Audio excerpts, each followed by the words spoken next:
Ya era hora de que yo hablara aquí a nombre de Cuba. Me informaron al principio que podría ser un discurso de 8 minutos. Y aunque hice un gran esfuerzo, junto con mi canciller, de reducirlo a 8 minutos, y como me deben 6 cumbres que me excluyeron, 6 por 8, 48, le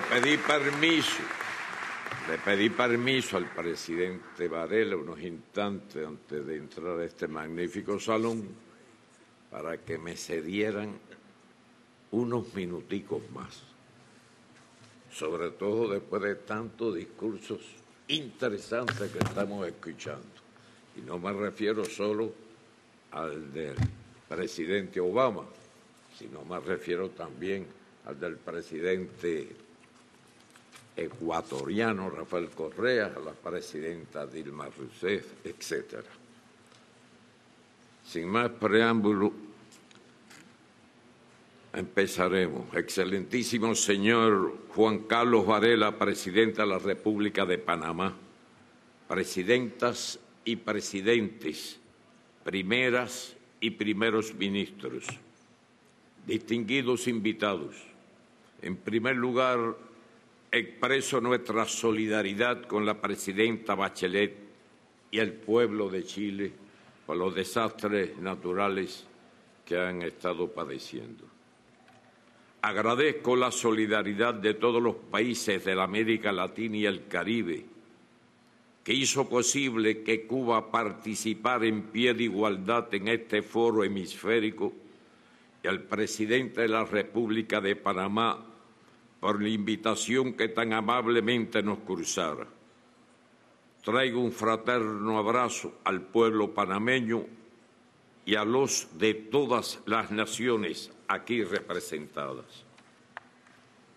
Cuando los días 2 y 3 de diciembre de 2011 se creó la Comunidad de Estados Latinoamericanos y Caribeños, CELAC, en Caracas, se inauguró una nueva etapa en la historia de nuestra América, que hizo patente su bien ganado derecho a vivir en paz y a desarrollarse como decidan libremente sus pueblos, y se trazó para el futuro un camino de desarrollo e integración basada en la cooperación, la solidaridad y la voluntad común de preservar la independencia, soberanía e identidad.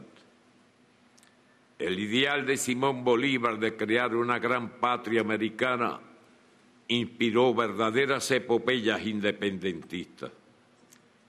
En 1800 se pensó en agregar a Cuba a la Unión del Norte como el límite sur del extenso imperio.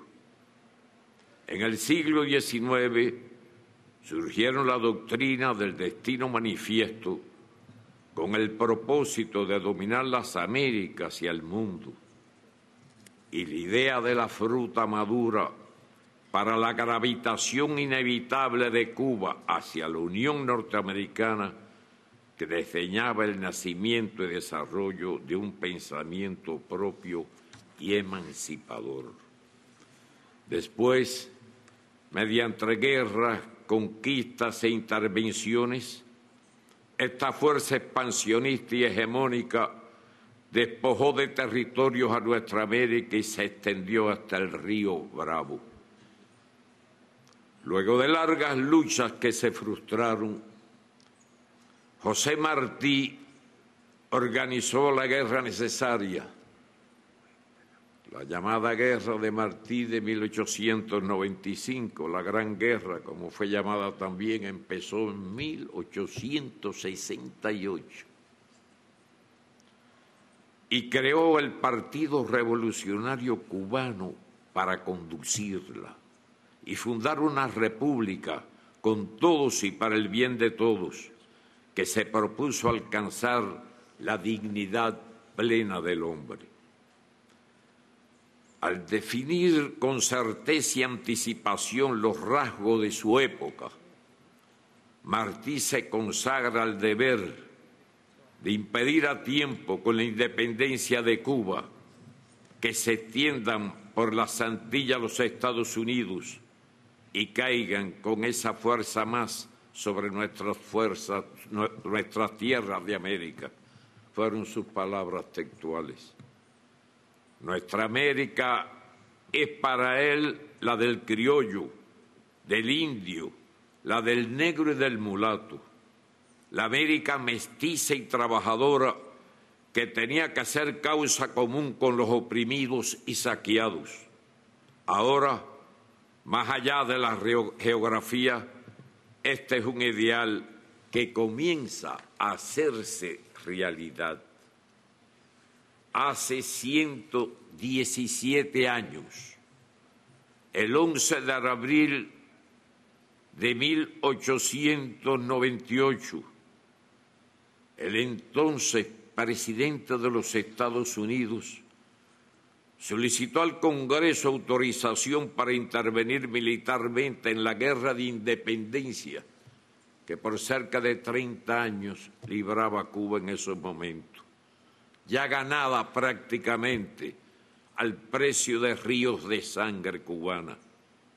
Y el Congreso americano, emitió su engañosa resolución conjunta que reconocía la independencia de la isla de hecho y de derecho. Entraron como aliados y se apoderaron del país como ocupantes.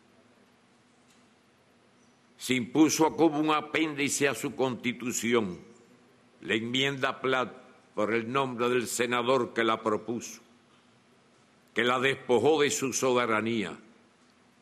Autorizaba al poderoso vecino a intervenir en los asuntos internos y dio origen a la base naval de Guantánamo, la cual todavía usurpa parte de nuestro territorio.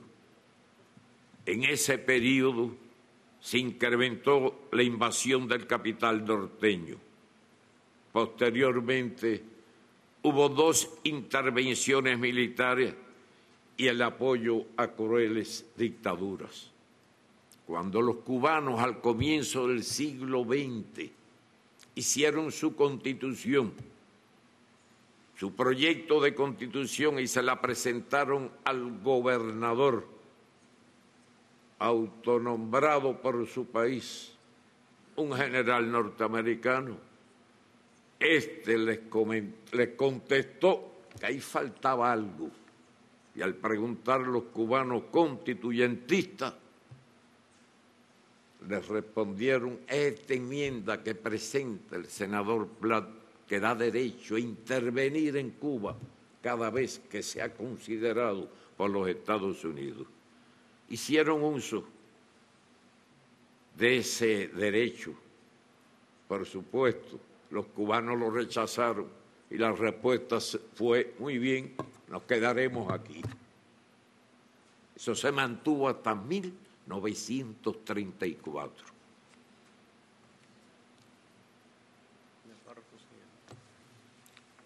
Hubo 2 intervenciones militares, además, y el apoyo a crueles dictaduras en ese periodo mencionado.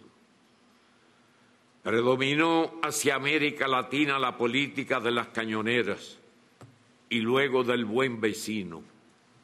Sucesivas intervenciones derrocaron gobiernos democráticos e instalaron terribles dictaduras en 20 países, 12 de ellas en forma simultánea.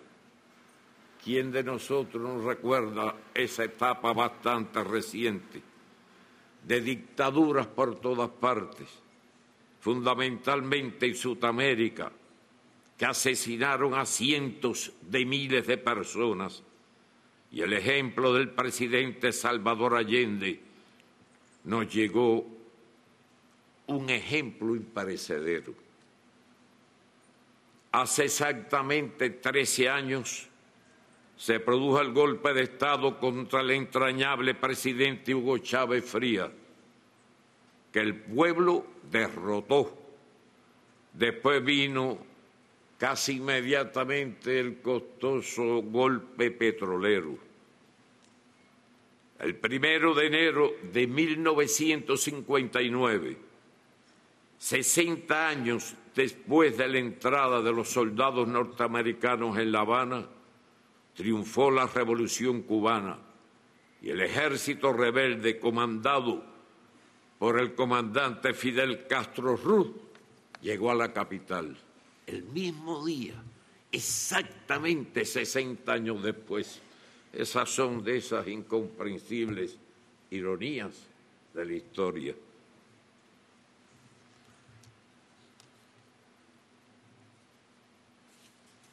El 6 de abril de 1960, apenas un año después del triunfo, el subsecretario de Estado Lester Mallory escribió en un perverso memorando, y no encuentro otro calificativo que darle. Cito algunos párrafos. Este memorándum fue desclasificado por el gobierno americano decenas de años después. Cito: la mayoría de los cubanos apoya a Castro. No hay una oposición política efectiva. El único medio previsible para restarle apoyo interno es a través del desencanto y el desaliento, basados en la insatisfacción y las penurias económicas. En otra parte, añadía, debilitar la vida económica. En otra parte, y privar a Cuba de dinero y suministro, con el fin de reducir los salarios nominales y reales, provocar hambre, desesperación y el derrocamiento del gobierno. Fin de la cita, aunque el documento es mucho mayor. Es suficiente lo que he citado. Sí es cierto, hemos soportado grandes penurias. El 77% de la población cubana nació bajo los rigores que impone el bloqueo, más terrible de lo que se imaginan, incluso muchos cubanos. Pero nuestras convicciones patrióticas prevalecieron. La agresión aumentó, la resistencia y aceleró el proceso revolucionario. Eso sucede cuando se hostigan al proceso revolucionario natural de los pueblos. La hostigación trae más revolución.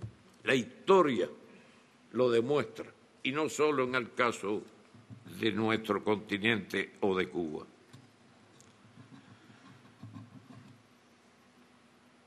Es decir, que no voy a exponerles aquí para no extender mucho mis palabras. El bloqueo no empezó cuando lo firmó el presidente Kennedy en 1962, que después haré una breve referencia a él con una iniciativa positiva de ponerse en contacto con el jefe de nuestra revolución para empezar lo que ahora estamos empezando el presidente Obama y yo. Casi simultáneamente llegó la noticia de su asesinato cuando se recibió un mensaje de él.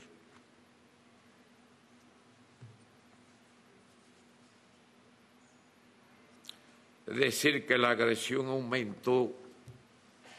Acuérdense, año 65, la agresión de Playa Girón, una invasión mercenaria, apadrinada y organizada por los Estados Unidos. 6 años de guerra contra grupos armados que en 2 ocasiones abarcaron todo el país.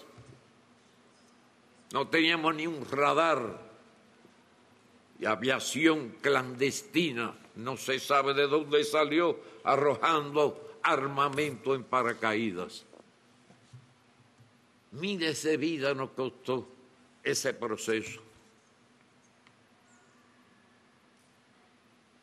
El costo económico, no llegamos ni a lograrlo llevarlo con exactitud. Fue enero de 1965 cuando concluyó. Y lo comenzaron a apoyar a fines de 1959, unos 10 o 11 meses después del triunfo de la Revolución, cuando no habíamos declarado todavía el socialismo, que se declaró en 1961. En el entierro del bombardeo, de los bombardeos a los aeropuertos, el día antes de la invasión. Al otro día nuestro pueblo, nuestro pequeño ejército en aquel momento y todo nuestro pueblo fuimos a combatir esa expedición que se cumplió la orden del jefe de la revolución de destruirla antes de las 72 horas, porque si llegan a consolidarse ahí, en el lugar del desembarco que estaba protegido por la más grande ciénaga del Caribe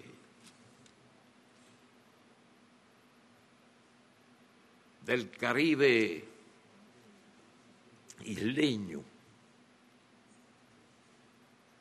hubieran trasladado un gobierno ya constituido con primer ministro y el nombramiento de los demás ministros, que estaba en una base militar norteamericana en la Florida.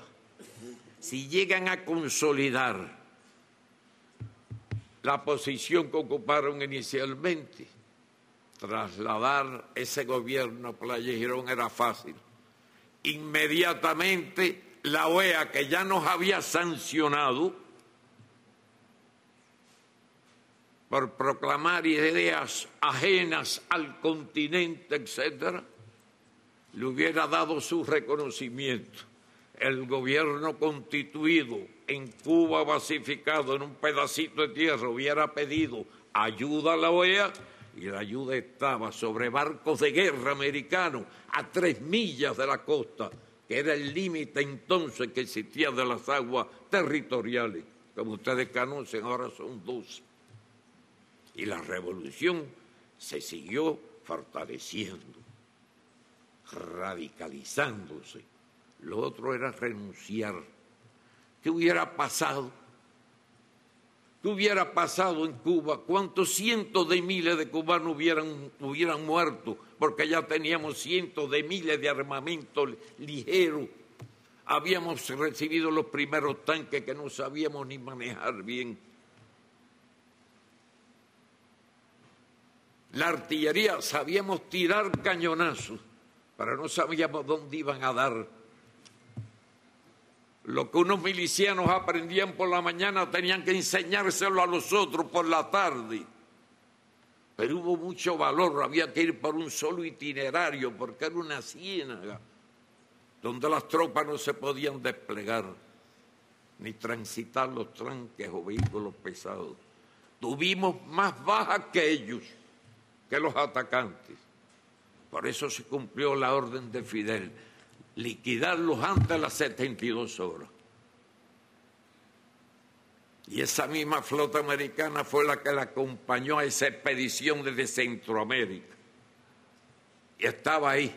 Desde la costa se veían a solo 3 millas algunos de sus barcos.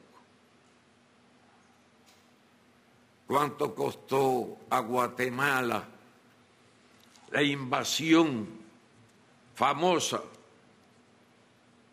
en 1954, que recuerdo bien, porque estaba preso en el presidio de Isla de la Juventud, o de Pinos llamado entonces, por el ataque al cuartel Moncada un año antes? ¿Cuántos cientos de miles de indios mayas, aborígenes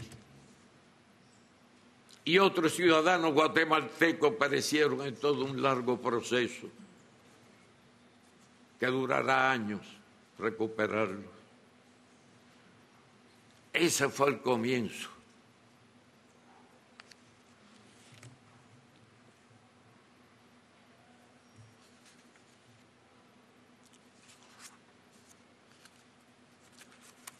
decía que el 77% de la población cubana nació después del bloqueo. Párrafo que ya leí. Cuando ya habíamos proclamado el socialismo y el pueblo había combatido en Pellagirón para defenderlo, el presidente Kennedy, al que ya hice referencia hace un instante, fue asesinado precisamente en el mismo momento, el mismo día en que el líder de la revolución cubana, Fidel Castro, recibió un mensaje suyo de John Kennedy buscando iniciar el diálogo. Después de la Alianza para el Progreso y de haber pagado varias veces la deuda externa sin evitar que ésta se siga multiplicando, se nos impuso un neoliberalismo salvaje y globalizador como expresión del imperialismo en esta época, que dejó una década perdida en la región. La propuesta entonces de una asociación hemisférica madura resultó el intento de imponernos el área de libre comercio de las Américas, ALCA, asociado al surgimiento de estas cumbres, que hubiera destruido la economía, la soberanía, el destino común de nuestras naciones, si no se le hubiera hecho naufragar en el 2005 en Mar del Plata, bajo el liderazgo de los presidentes Chávez, Kirchner y Lula. Un año antes, Chávez y Fidel habían hecho nacer la alternativa bolivariana, hoy Alianza Bolivariana para los Pueblos de nuestra América. Excelencias,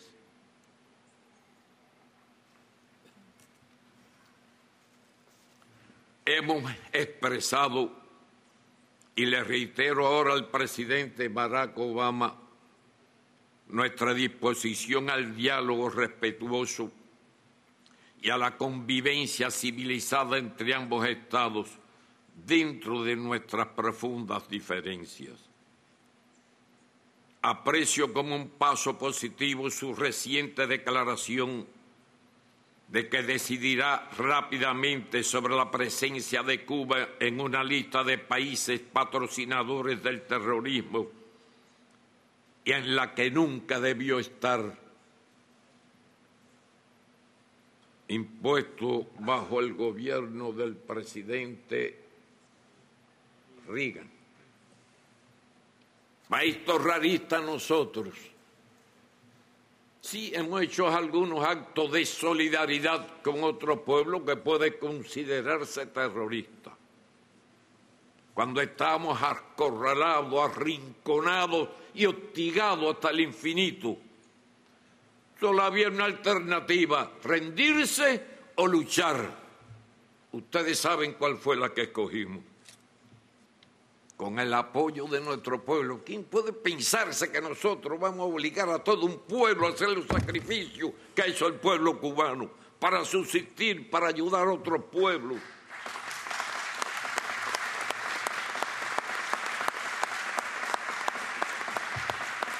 Pero la dictadura de los Castro los obligó, igual que lo obligó a votar por el socialismo, con el 97,5% de la población.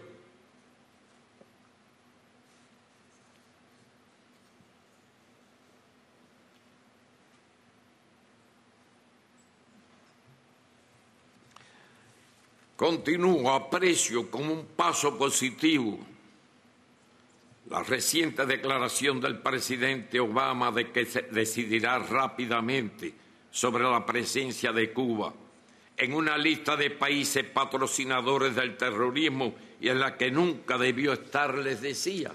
Porque cuando esto se nos impuso, resulta que los terroristas es lo que poníamos los muertos. No tengo en la mente el dato exacto, solo de terrorismo dentro de Cuba. En algunos casos de diplomáticos en otras partes del mundo cubano que fueron asesinados. Me aportan el dato ahora mis compañeros. En esa etapa tuvimos 3.478 muertos y 2.099 2.029 discapacitados de por vida. Otros muchos más heridos que fueron recuperados. Los terroristas eran los que ponían los muertos. ¿De dónde venía el terror entonces? ¿Quiénes lo provocaban? Algunos de los que incluso han estado por Panamá en estos días, como el agente de la CIA Rodríguez, que fue el que asesinó al Che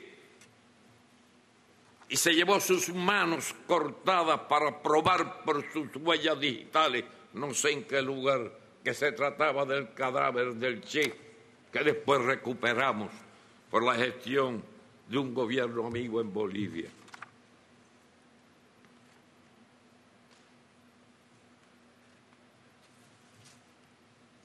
Pero bueno, desde entonces somos terroristas. Realmente pido disculpas incluso al presidente Obama y a otros presentes en esta actividad por expresarme así. Yo a él mismo le dije que a mí la pasión se me sale por los poros cuando de la revolución se trata. Le pido disculpas porque el presidente Obama no tiene ninguna responsabilidad con nada de esto. De los, ¿cuántos presidentes hemos tenido? 11, 12. 10 antes que él. 10 antes que él. Con los cuales todos tienen deuda con nosotros, menos el presidente Obama. Después de decir tantas cosas duras de un sistema, es justo que le pida disculpas, porque yo soy de lo que pienso, y así se lo he manifestado unos cuantos de jefes de Estado y de gobierno que veo aquí reunidos, en reuniones particulares que he tenido en mi país al recibirlo, que según mi opinión el presidente Obama es un hombre honesto.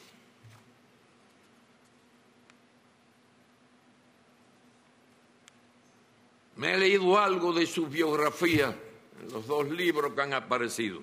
No completo, eso lo haré con más calma. Admiro su origen humilde y pienso que su forma de ser obedece a ese origen humilde de él.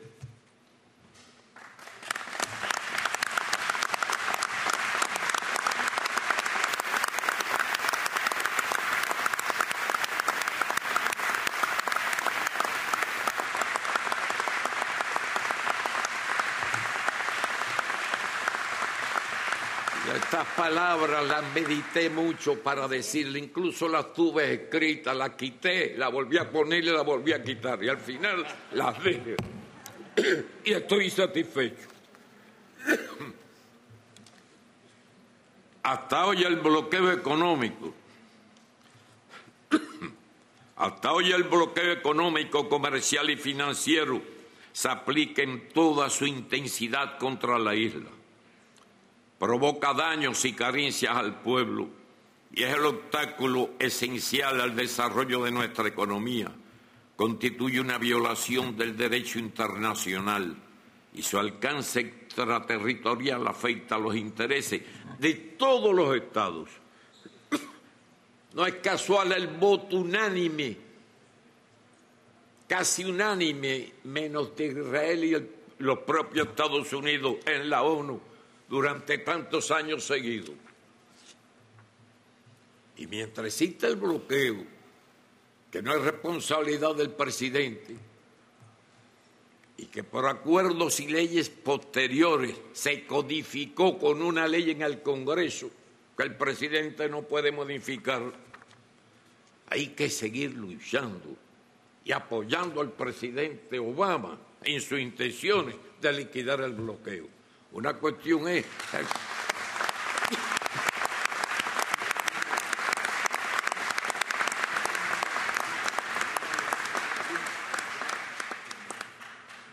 Una cuestión es establecer relaciones diplomáticas y otra cuestión es el bloqueo. Por eso les pido a todos, y la vida nos obliga además a seguir apoyando esa lucha contra el bloqueo. Excelencias,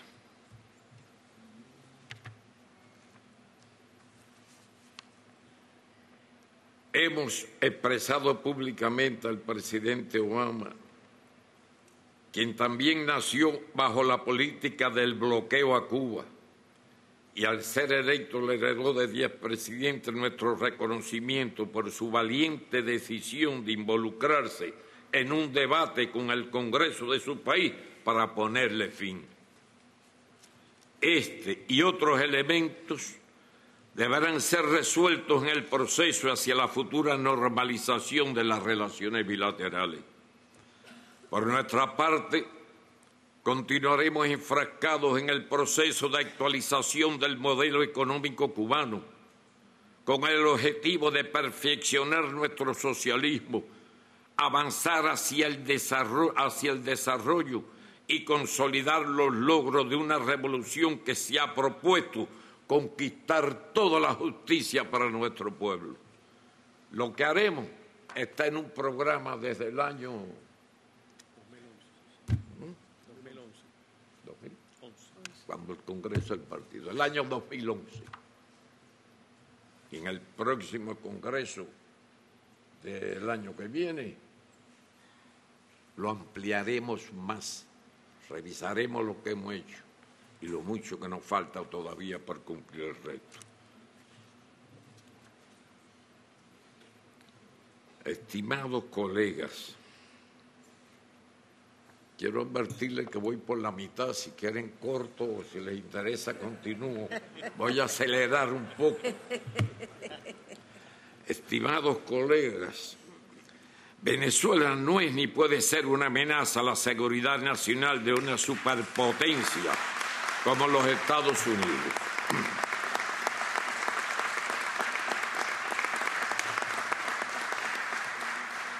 Es positivo que el presidente norteamericano lo haya reconocido. Debo reafirmar todo nuestro apoyo de manera resuelta y leal a la hermana República Bolivariana de Venezuela, al gobierno legítimo y a la Unión Cívico-Militar que encabeza el presidente Nicolás Maduro, al pueblo bolivariano y chavista que lucha por seguir su propio camino y enfrenta intentos de desestabilización y sanciones unilaterales que reclamamos sean levantadas, que la orden ejecutiva sea derogada, aunque es difícil por la ley, lo que sería apreciado por nuestra comunidad como una contribución al diálogo y al entendimiento hemisférico. Nosotros conocemos, creo que puede ser de lo que estamos aquí reunidos, uno de los pocos que mejor conozcamos el proceso de Venezuela. No es porque estemos metidos allí, ni estemos influyendo allí, ni ellos nos cuenten todas las cosas a nosotros. Lo sabemos porque están pasando por el mismo camino por el que pasamos nosotros y están sufriendo las mismas agresiones que sufrimos nosotros, o una parte de ellas. Mantendremos nuestro aliento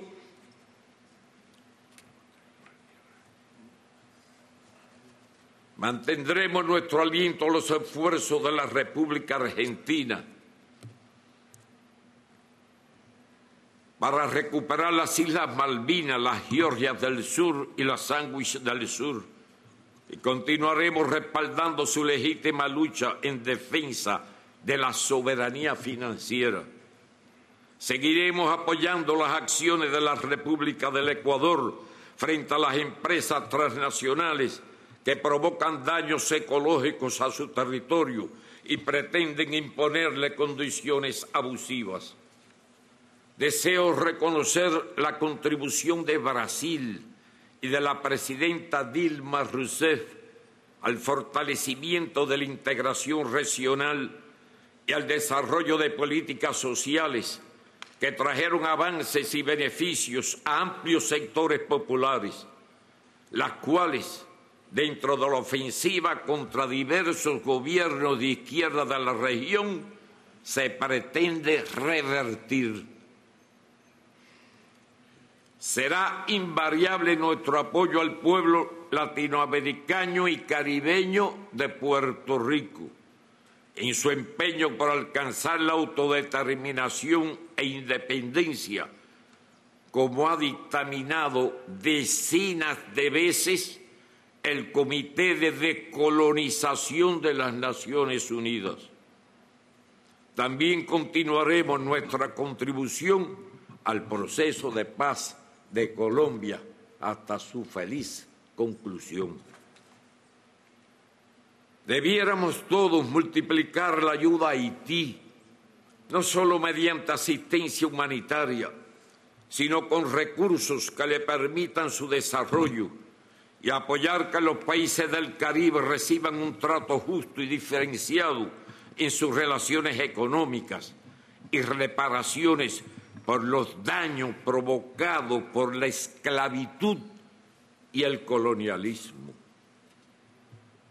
Vivimos bajo la amenaza de enormes arsenales nucleares que debieran eliminarse y del cambio climático que nos deja sin tiempo. Se incrementan las amenazas a la paz y proliferan los conflictos. Como expresó entonces el presidente Fidel Castro, las causas fundamentales están en la pobreza y el subdesarrollo y en la desigual distribución de las riquezas y los conocimientos que imperan el mundo. No puede olvidarse que el subdesarrollo y la pobreza actuales son consecuencia de la conquista, la colonización, la esclavización y el saqueo de la mayor parte de la tierra por las potencias coloniales, el surgimiento del imperialismo y las guerras sangrientas por nuevos repartos del mundo. La humanidad debe tomar conciencia de lo que hemos sido y de lo que no podemos seguir siendo. Hoy, continuaba Fidel, nuestra especie ha adquirido conocimientos, valores éticos y recursos científicos suficientes para marchar hacia una etapa histórica de verdadera justicia y humanismo. Nada de lo que existe hoy en el orden económico y político sirve a los intereses de la humanidad. No puede sostenerse. Hay que cambiarlo, concluyó Fidel. Cuba seguirá defendiendo las ideas por las que nuestro pueblo ha asumido los mayores sacrificios y riesgos y luchado junto a los pobres, los enfermos sin atención médica, los desempleados, los niños y niñas abandonados a su suerte u obligados a trabajar o a prostituirse, los hambrientos, los discriminados, los oprimidos y los explotados, que constituyen la inmensa mayoría de la población mundial. La especulación financiera, los privilegios de Bretton Woods y la remoción unilateral de la convertibilidad en oro del dólar son cada vez más eficientes. Requerimos un sistema financiero transparente y equitativo. No puede aceptarse que menos de una decena de emporios, principalmente norteamericanos, 4 o 5 de 7 u 8, determinen lo que se lee, ve o escucha en el planeta. Internet debe tener una gobernanza internacional, democrática y participativa, en especial en la generación de contenidos. Es inaceptable la militarización del ciberespacio y el empleo encubierto e ilegal de sistemas informáticos para agredir a otros estados. No dejaremos que se nos deslumbre ni colonice otra vez. sobre el Internet, que es un invento fabuloso, de los mayores de los últimos años. Bien pudiéramos decir, recordando el ejemplo de la fábula de las lenguas de Esopo, que Internet sirve para lo mejor y es muy útil, pero a su vez, como las lenguas de Esopo, también sirven para lo peor. Señor presidente, las relaciones hemisféricas, en mi opinión, han de cambiar profundamente, en particular en los ámbitos político, económico y cultural, para que, basadas en el derecho internacional y en el ejercicio de la autodeterminación y la igualdad soberana, se centren en el desarrollo de vínculos mutuamente provechosos y en la cooperación para servir a los intereses de todas nuestras naciones y a los objetivos que se proclaman. La aprobación en enero del 2014, en la segunda cumbre de la CELAC en La Habana, de la proclama de la América Latina y el Caribe como zona de paz, constituyó un trascendente aporte en ese propósito, marcado por la unidad latinoamericana y caribeña en su diversidad. Lo demuestra el hecho de que avanzamos hacia procesos de integración genuinamente latinoamericanos y caribeños, a través de la CELAC, UNASUR, CARICOM, Mercosur, ALBA, TCP, el SICA y la Asociación de Estados del Caribe, que subrayan la creciente conciencia sobre la necesidad de unirnos para garantizar nuestro desarrollo. Dicha proclama nos compromete a que las diferencias entre las naciones se resuelvan de forma pacífica por la vía del diálogo y la negociación u otras formas de solución y en plena consonancia con el derecho internacional.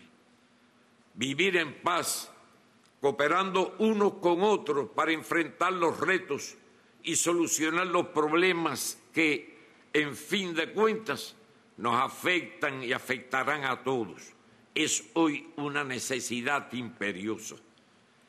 Debe respetarse, como reza la proclama de la América Latina y el Caribe como zona de paz, firmada por todos los jefes de Estado y de Gobierno de nuestra América.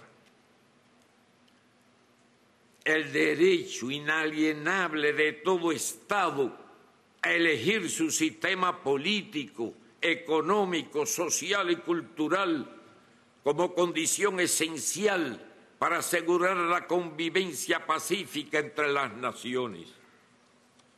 Con ella nos comprometimos a cumplir nuestra obligación de no intervenir directa o indirectamente en los asuntos internos de cualquier otro Estado y observar los principios de soberanía nacional, igualdad de derechos y la libre determinación de los pueblos, y a respetar los principios y las normas del derecho internacional y los principios y propósitos de la Carta de las Naciones Unidas. Ese histórico documento insta a todos los Estados miembros de la comunidad internacional a respetar plenamente esta declaración en sus relaciones con los Estados miembros de la CELAC. Tenemos ahora la oportunidad para que todos los que estamos aquí aprendamos, como también expresa la proclama, a practicar la tolerancia y convivir en paz como buenos vecinos.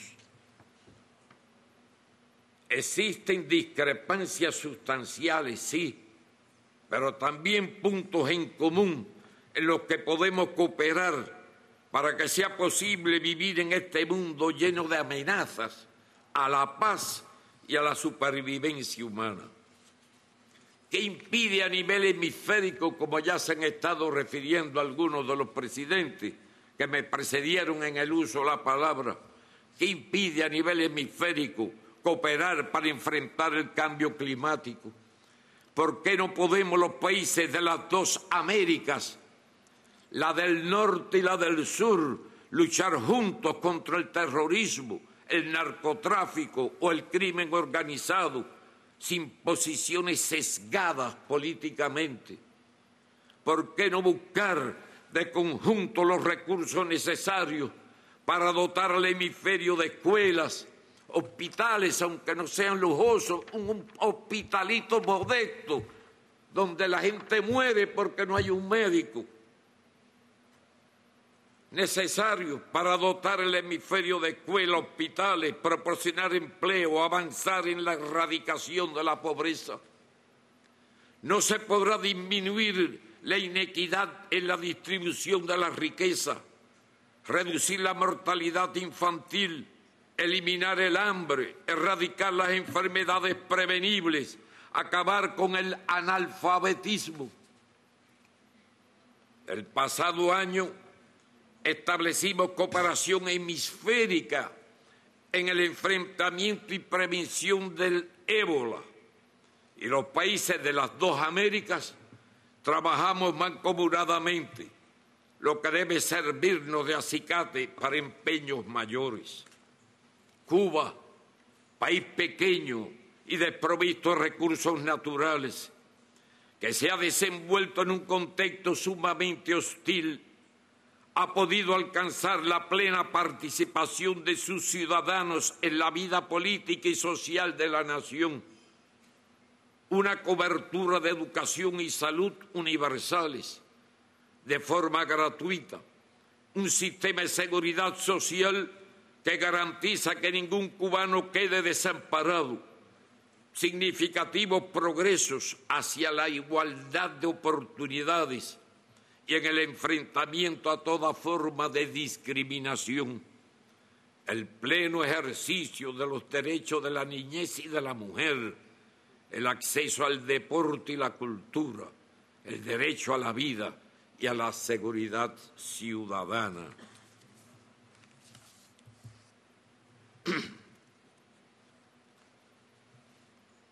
Pese a carencias y dificultades, seguimos la divisa de compartir lo que tenemos. En la actualidad, 65.000 cooperantes cubanos laboran en 89 países, sobre todo en las esferas de medicina y educación. Se han graduado en nuestra isla 68.000 profesionales y técnicos, de ellos 30.000 de la salud de 157 países. Si con muy escasos recursos Cuba ha podido, ¿qué no podrá hacer el hemisferio con la voluntad política de aunar esfuerzos para contribuir con los países más necesitados? Gracias a Fidel y al heroico pueblo cubano, hemos venido a esta cumbre a cumplir el mandato de Martí, con la libertad conquistada con nuestras propias manos, orgullosos de nuestra América, para servirla y honrarla con la determinación y la capacidad de contribuir a que se la estime por sus méritos y se la respete por sus sacrificios, como señaló Martí. Señor presidente, perdón, y a todos ustedes por el tiempo ocupado. Muchas gracias a todos.